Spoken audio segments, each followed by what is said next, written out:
Brooklyn market is definitely doing better overall than Manhattan. So hopefully having this kind of information is helpful to be able to see, why this might be happening. Maybe that's a better way to say it. You don't want to be sitting around if you're a seller. Try to get your deal done as soon as you possibly can. Welcome to this week's look at the state of the New York City real estate market, where I take a look at the luxury market, the Manhattan market, and the Brooklyn market. I do it because I want you to be informed. It never hurts when you're a consumer to be informed. Welcome to this week's look at the state of the New York City real estate market. I'm going to be bringing you the very latest news about what happened in the luxury market, the Manhattan market, and the Brooklyn market. And then I'm going to give you all my thoughts and my takeaways. So be sure to stick around to the end so you can get the benefit of all of that.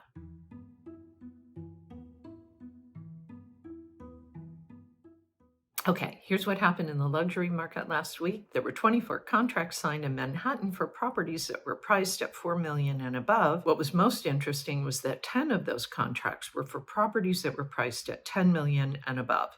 The last time that happened was back at the end of April of this year, when 11 contracts for properties that were priced at $10 million and above were signed. Okay, the number one contract for last week was Penthouse 1718D. It was at 740 Park. 740 Park is a legendary building in Manhattan. It is referred to as one of the towers of power for its many legendary and wealthy people who live there. It was asking $25 million. It was reduced from $39.5 million when it started marketing back in April of 2018. It cycled through 2 brokerage firms before it finally went into contract. This is a duplex. It is a co-op. It has 3 bedrooms, 3.5 bathrooms, 3 fireplaces, and 5 terraces. It has a sweeping staircase and 12-foot ceilings with north, south, and west views of Central Park. The seller is John Thain, the former CEO of Merrill Lynch and the New York Stock Exchange, as well as the former president of Goldman Sachs. He paid $27.5 million back in June of 2006. This co-op does not allow mortgage financing and is known for its large apartments and, again, for its famous and wealthy residents. It was the subject of a book published in 2005 called 740 Park by Michael Gross. Amenities include a doorman, a gym, and storage. The number 2 contract was 452 Greenwich Street, a Tribeca Townhouse asking $24.5 million, listed in May. Seller purchased it for $5.65 million in 2003. It is a 4-story, 25-foot wide house, has 7,500 square feet, including 5 bedrooms, 6 bathrooms, 3 fireplaces, an elevator, and a garage. It has a 2,500 bottle wine cellar and a 1,200 square foot rooftop terrace. Wow, such a gorgeous townhouse.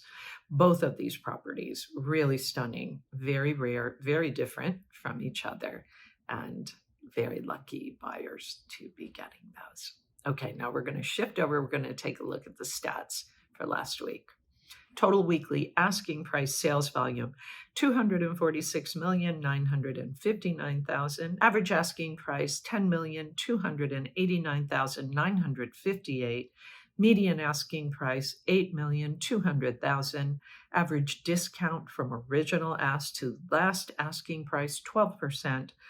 Average days on market, 678. Okay, that is it for the luxury market. Any questions, please post them below. Now we're going to move on, take a look at what happened last week in Manhattan.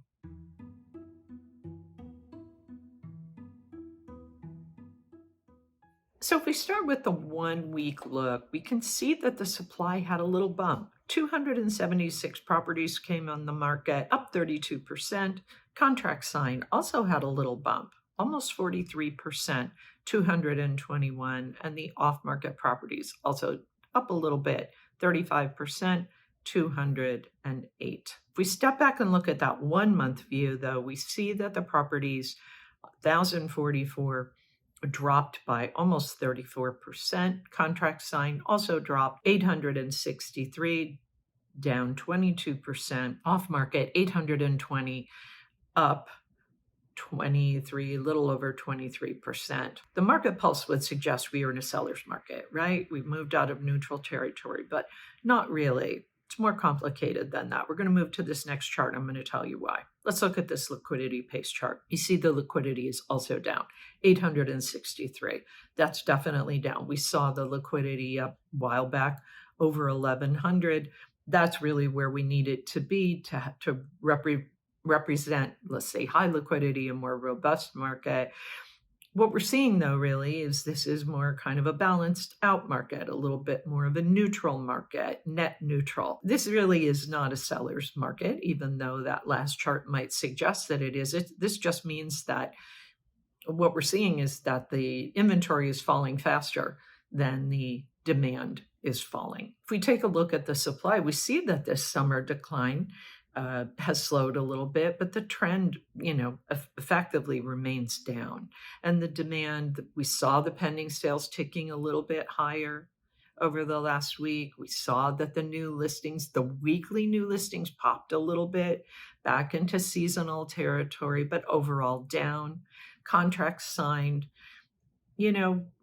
with the exception of 2021, the weekly contracts signed exceed previous years at this time. But again, nothing really totally to write home about. I want to take a look at this listing climate index. This is something new that I want to share with you. If you look at where we're at right now, it indicates a cooling market. You can see the hot market is above in red, cooling market in blue below, and then kind of in that neutral territory in Manhattan. We're definitely seeing that we're kind of falling into that cooling market territory despite the weekly rise in pending sales and weekly contracts signed. This is something to be aware of. If you're a seller, for example, and you are seeing that you're just really struggling right now and you're trying to figure out, like, hey, why are the contracts? I see that the buyers are out there. I can see it in the data. And we're in a neutral market. Why is my property not moving? Well, this is a complicated market. All things are not equal. And yes, some things are going into contract quickly, other things not so fast. You can see from this chart that I'm sharing with you that, this may help to explain why we are in this kind of cooling market period. So maybe it's helpful to actually be able to kind of see why this might be happening. I want to share one last chart with you for Manhattan, and it is a discount to days on market chart. And I think it's important if you're a seller to have this information. And also, actually, I think it's helpful if you're a seller. I think it's probably helpful if you're a buyer. If you're kind of tracking leverage, let's say, if you're a buyer, and certainly if you're a seller, to see how days on market affects your bottom line. You can see, if you look at the Q2 2023, that if you're on the market for less than 30 days, you're likely to get within a percentage of your 1% of your asking price. It means you kind of hit it right, and you got within probably very close to your asking price. If you're on the market 120 days or longer, it probably costs you 10%. This is important to know. That's why I'm always saying, try to get your deal done as quickly as you can. I really want you to make the most money that you possibly can. Time is not your friend. And the longer you sit on the market in the eyes of the buyers, the less it is worth, the less your property is worth, and it costs you more just to carry it. So that's why I shared this chart with you. So I just want you to have this information so that you can see for yourself what the discount to days on market looks like. All right, that is it for Manhattan. I'm going to get into a little more specifics about what's going on in the Manhattan market. And when I give you my thoughts and my takeaways at the end, so be sure to stick around for that. I'm going to talk about Brooklyn now. So let's take a look at what happened last week in Brooklyn. And if you have any questions, please post them below.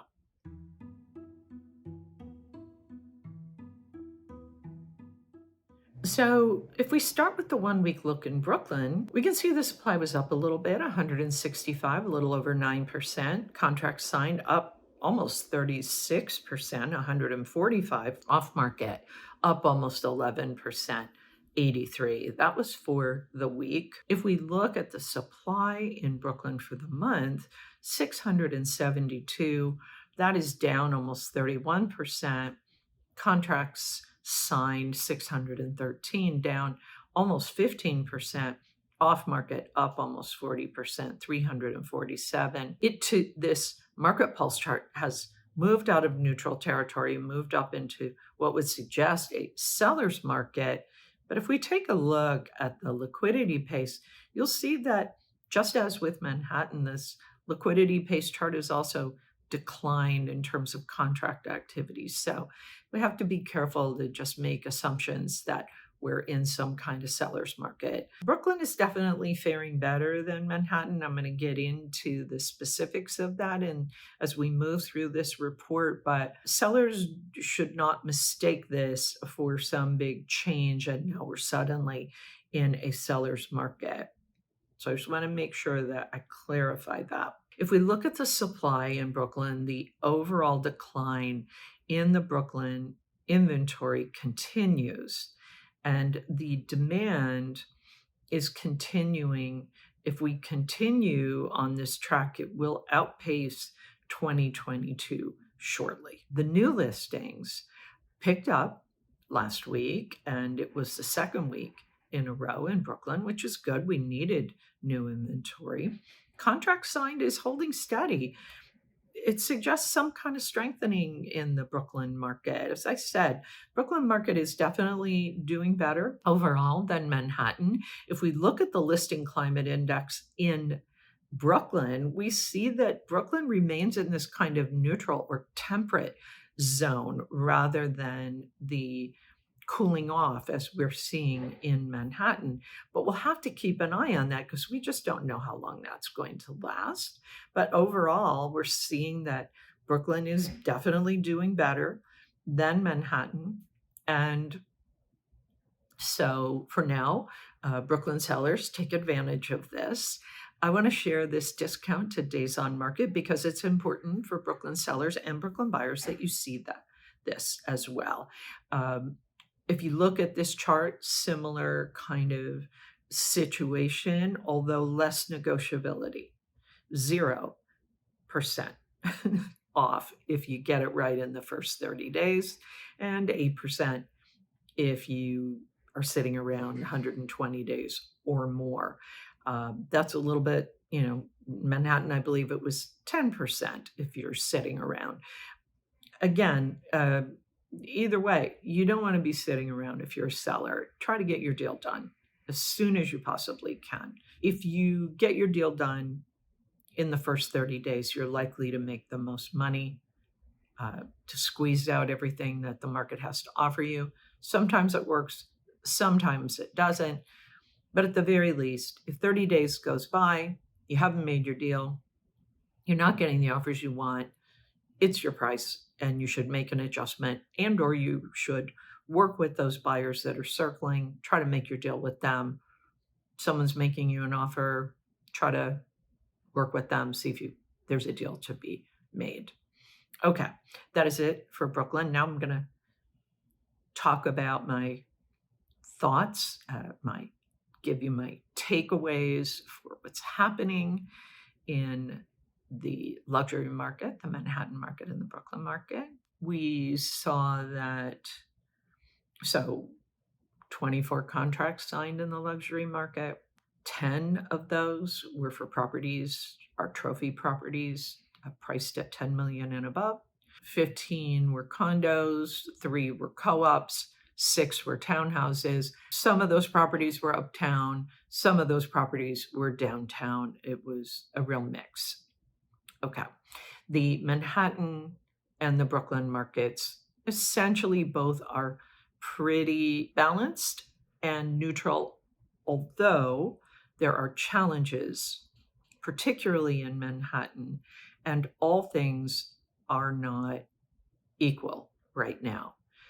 Brooklyn is definitely faring better than Manhattan at the moment. Supply is dropping faster than the demand. There's a bit of a pop in the demand and in the contract activity. However, both the inventory and the contract activity are showing signs of the summer slowdown, but the inventory is definitely falling faster than the demand. So we know the buyers are out there, and that's what's keeping this an overall kind of a balanced and neutral market. Prices are also holding steady, very possibly because we don't have a lot of inventory in either Brooklyn or Manhattan. We're continuing to see pressure on the market. And so some properties are moving fairly quickly. We're seeing record prices. We're seeing even some bidding wars. Other properties are not moving as quickly. Some sellers are finding that it's taking them longer to sell. They're having to work a little harder to attract their buyers. Again, this is a market of where all things are not equal and where there are challenges. So the takeaway for sellers is this: the buyers are still active. They are still stepping up and making offers. If you are not getting your offers right away out of the gate, you've been on even a few weeks and you're not getting what you want, you may have to work harder to attract your buyers. If you've been lingering and you are just not getting the activity that you want, the offers that you want, then you may want to consider adjusting your price before we slow down further for the summer while you still have active buyers in the market. Buyers, the inventory is low. Yes, it's not likely that you're going to see a lot of new inventory coming on. You might see a little bit. You won't see a lot, though, until the fall. So if you see something that you like, make your offer. If it's just come on the market and you can see that it's getting a lot of activity, you probably won't get a lot of leverage or negotiability there. If it's something where you see that it's been on for a while, you may have some opportunity for leverage. Again, for both buyers and sellers, take a look at the days on market chart. It will inform you, and you can be guided accordingly. That is it for this week's look at the state of the New York City real estate market. As always, I want to thank Urban Digs and the Elshan Luxury Market Report for their amazing work. The work that they do helps me to help you to make great decisions. I'll be back next week with the very latest news on what's happening in the New York City real estate market. In the meantime, take care.